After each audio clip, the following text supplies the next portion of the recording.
Okay. Good morning mga kaibigan. Happy morning sa inyong lahat. So updates muna tayo ngayon sa ating garden. Meron lang tayong inaayos konti. Nag-overflow ang ating tubig.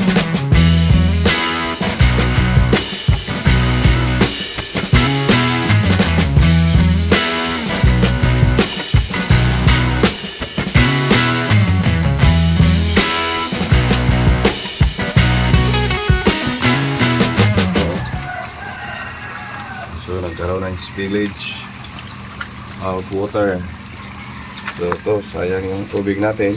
Kaya inayos muna natin. Ngayon, maglilipat tayo ng ating tanim.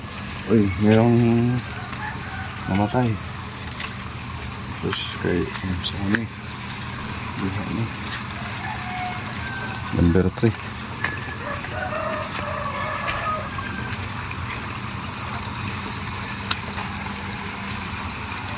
Check the water level. Yeah. Right. So dito tayo sa ating transplanting po tayo ngayon. O transferring. Hindi tayo dito lang. So yan. Ito ang nadining natin for 3 days.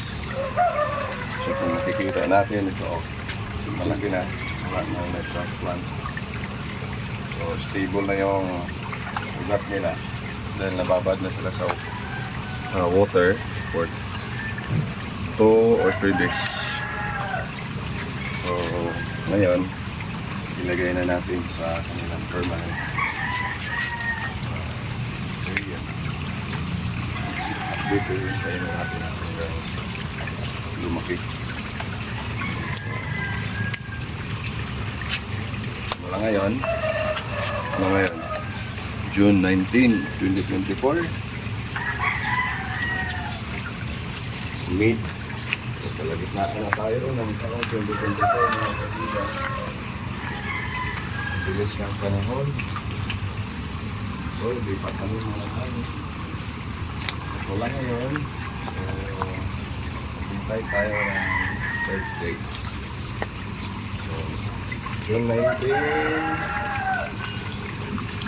hintay tayo hanggang July 19. Expected date of harvest ang July 19. Since 30 days mo lang ngayon. And ganito lang yan. So ngayon mga kaibigan, kung maalala natin, napatandaan natin from April, May, sobrang init. Tapos ngayon, yung ulan ay medyo nagpaparamdam na sa atin. Yung sa hapon yung tanim natin medyo okay lang yung condition nila from transplant.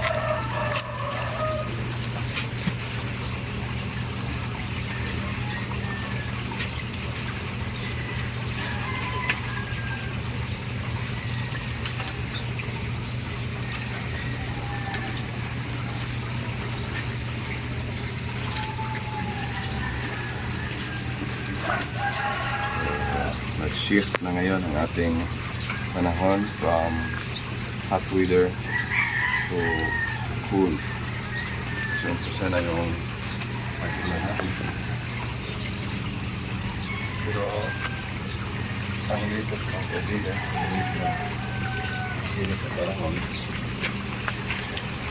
Huwag lang masyadong mainit. At huwag naman masyadong makulimlim. So, isa rin yan sa mga challenges sa paghalaman sa pagtatanim ng litos. Pag palaging kulimlim ang panahon, Yung problema natin dyan, magligi. So, ibig sabihin, ligi. Tumatangkad lang yung mga tanim natin. Pero hindi yung mayabong. So, kailangan naman natin dyan, grow lights. Ang painit. Parang manok na broiler. Yung bantris. Pinapainitan natin. Para at least may pampalit sa sikat ng araw. Kung kulang sa sikat ng araw, kailangan ko na naman painin ang aking halito. So, gusto niya balance yung temperature na yung kukuha.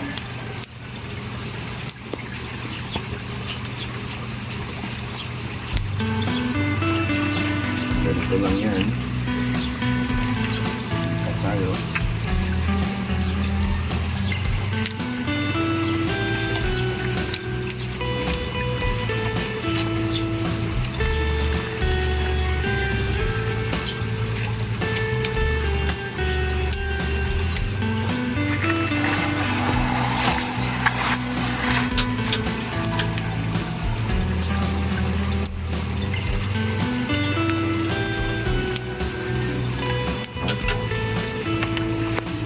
Sumayin muna natin. So,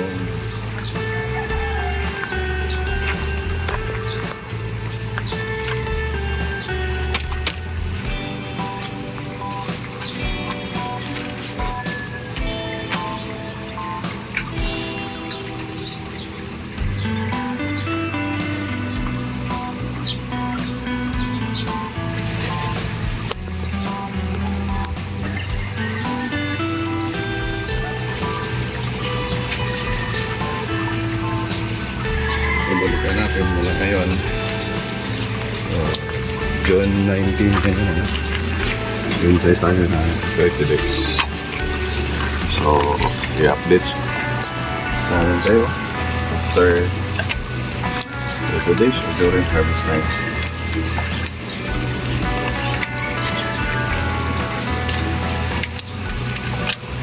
Lubog mo siya.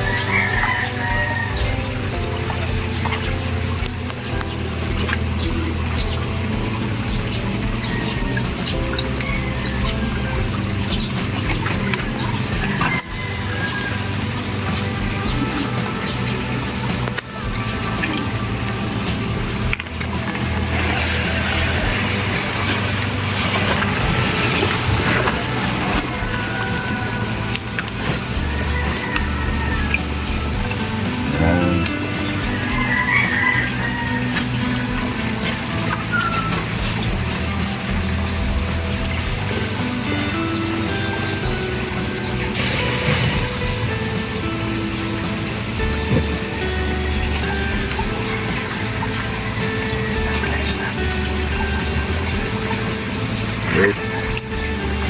Yan o, medyo malusog na yun. Yung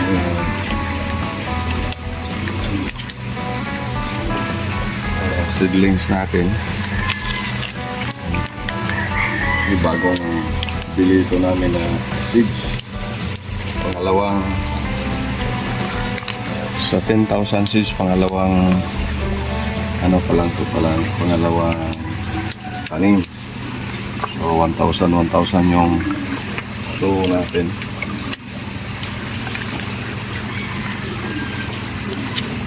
Okay pa yung ito, may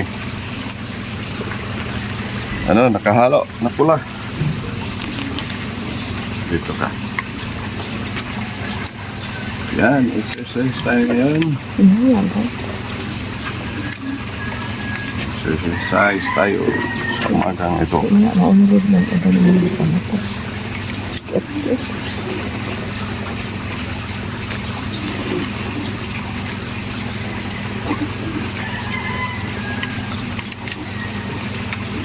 Ayan.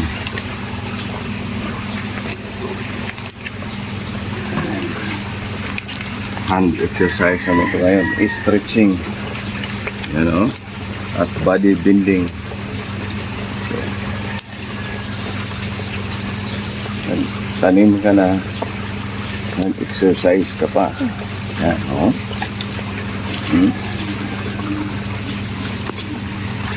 Body bending. Hand stretching.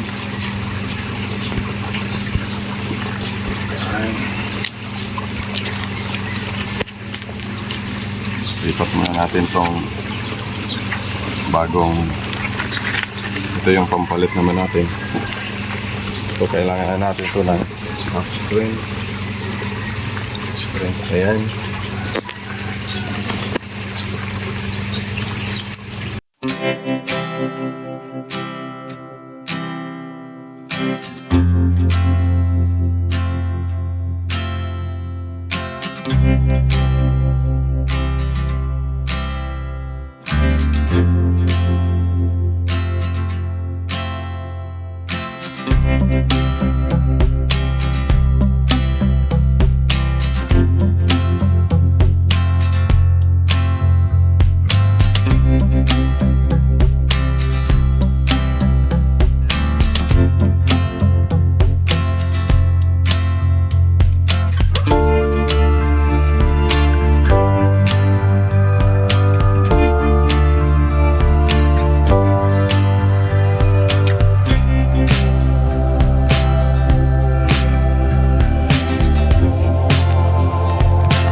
So yan.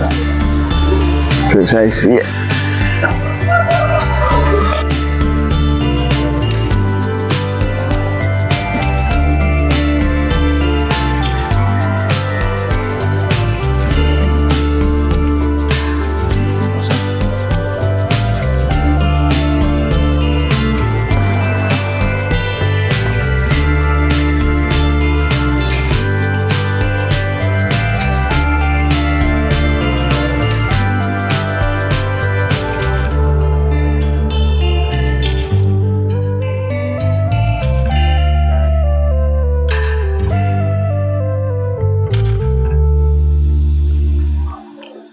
Kasama to exercise.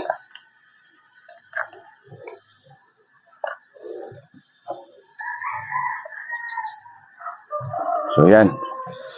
Sigurado papupuno na yan mga kaibigan. Ngayon lang, ulitin natin. Ito ngayon ay panibagong sit-up, panibagong transfer.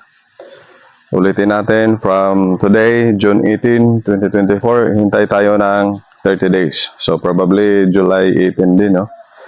So yan, expected date of harvest. So tanim lang ng tanim mga kaibigan. Kasi ayon nga sa kasabihan, pag may itinanim, may anihin, pag may tiyaga, may nilaga. For food security and food sustainability, let us be happy. Let us be healthy.